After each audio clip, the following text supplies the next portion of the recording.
নমস্কাৰ। আজি আহকচোন ভিডিঅ'টোলৈ আপোনালোকক স্বাগতম জনাইছোঁ।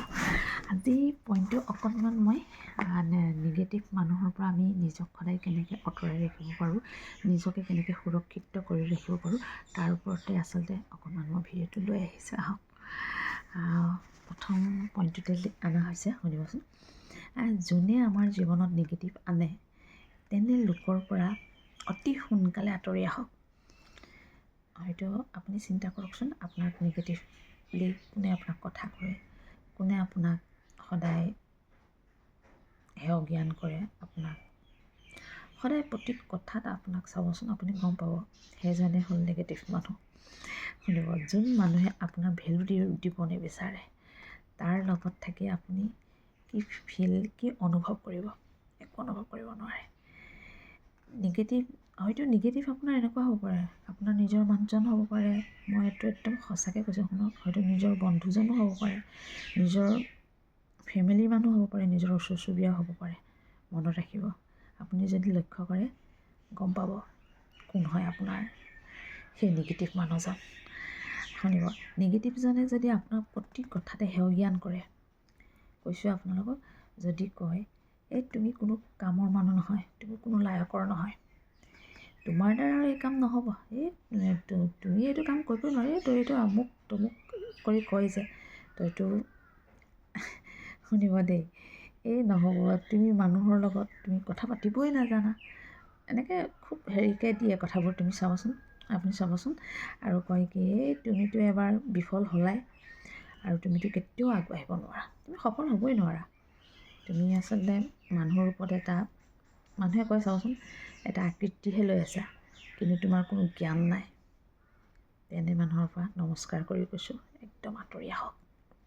আপুনি চাব, এনে মানুহে আপুনি নাভাবিব যে মোক এনেকৈ কৰি বেছি হেৰিহে দিছে, নহয়, এনেকুৱা মানুহবোৰ হয়কে নিগেটিভ মানুহ বুলি কয়। আৰু এনেকুৱা মানুহে কেতিয়াও মানুহৰ ওপৰত উঠিব নিদিয়ে, আৰু যিমান পায় সি তললৈ নমাই আনিব চেষ্টা কৰে। তাৰপিছত শুনিব দেই, আৰু এটা কথা লিখা আছে, এনেকুৱা নিগেটিভ মানুহে তোমাৰ জীৱনত অশান্তি দুখ কষ্ট দিয়াৰ বাহিৰে আৰু একো কৰিব নোৱাৰে। এইটো একদম সঁচা কথা। কিন্তু পজিটিভ মানুহ এজনে, শুনিব দেই, কিন্তু পজিটিভ মানুহ এজনে তোমাক হয়তো এনেকৈ ক'ব, একো নহয়, তুমি বহুত আগবাঢ়ি যাব পাৰিবা, তুমি ইমান ধুনীয়াকৈ কথা পাতিব পাৰা, আপোনাক তেনেকৈ ক'ব। শুনিব দেই, বুজা আৰু কি ক'ব জানে,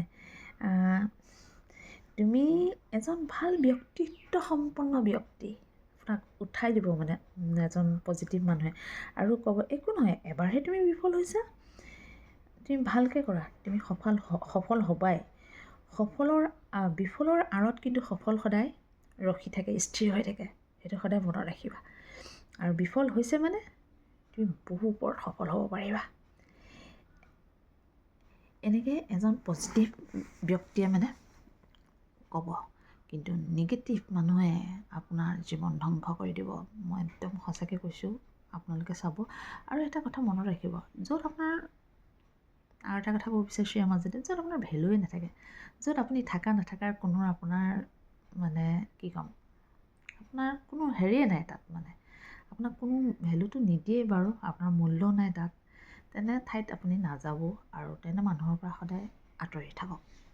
বিশেষকৈ নিগেটিভ মানুহৰ পৰা কিন্তু জীৱনটো যদি বচাব চেষ্টা কৰিছে, প্ৰথম নাম্বাৰ 1ত মই এটা কথা ক'ব বিচাৰিছোঁ, বাৰে যোন মানুহে তোমাক যদি কৈ থাকে বাৰে এই তুমি এনেকুৱা হৈ গ'লে, এই তোমাৰ নহ'ব, তুমি আমুক তুমি তমুক, মই কৈছোঁ এটা কথা, আপোনাৰ হয়তো ভাল লগা মানুহজনো হ'ব পাৰে, ভাল লগা আপোনাৰ মৰমৰ প্ৰেমিকজনো হ'ব পাৰে।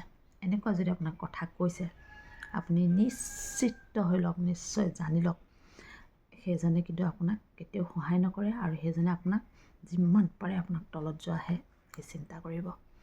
সেইকাৰণে মই এটা কথাই বাৰে ক'ব বিচাৰিছোঁ, এনে মানুহৰ পৰা আঁতৰিবলৈ হ'লে সিহঁতে আঁতৰাব দৰকাৰেই নাই, আমি নিজে আঁতৰি আহিব লাগিব। আৰু তেনে মানুহৰ লগত মই ভাবোঁ একদম চুপ থকাটো যথেষ্ট ভাল কথা। আৰু তেনে পৰা আঁতৰি যিমান পাৰে পজিটিভ মানুহৰ লগত থাককচোন, চাবচোন জীৱনটো আপোনাৰ কেনেকৈ কিমান ওপৰত গুচি যাব, কিমান শান্তিত থাকিব পাৰিব, আপুনি নিজে গম পাব। সেইকাৰণে এটা কথাই বাৰে ক'ব বিচাৰিছোঁ, নিগেটিভ মানুহৰ পৰা একদম আঁতৰক। নিগেটিভে কিন্তু আপোনাক খতম বনাই দিব। এইখিনি আছিলে আজি মোৰ ভিডিঅ'টোত। আজি নিগেটিভ মানুহৰ ওপৰতে অকণমান ক'বলৈ বিচাৰিলোঁ। যদি কওঁতে মেলোঁতে মোৰ ভুল হৈছে, প্লিজ মাফ কৰি দিব, ক্ষমা কৰি দিব। আজিলৈ ৰাখোঁ। আৰু এটা কথা, মোৰ ভিডিঅ'টো নতুন কোনোবা যদি চাই আছে, প্লিজ মোৰ ভিডিঅ'টো ছাবস্ক্ৰাইব কৰি থৈ যাব। আজিলৈ ৰাখোঁ। নমস্কাৰ।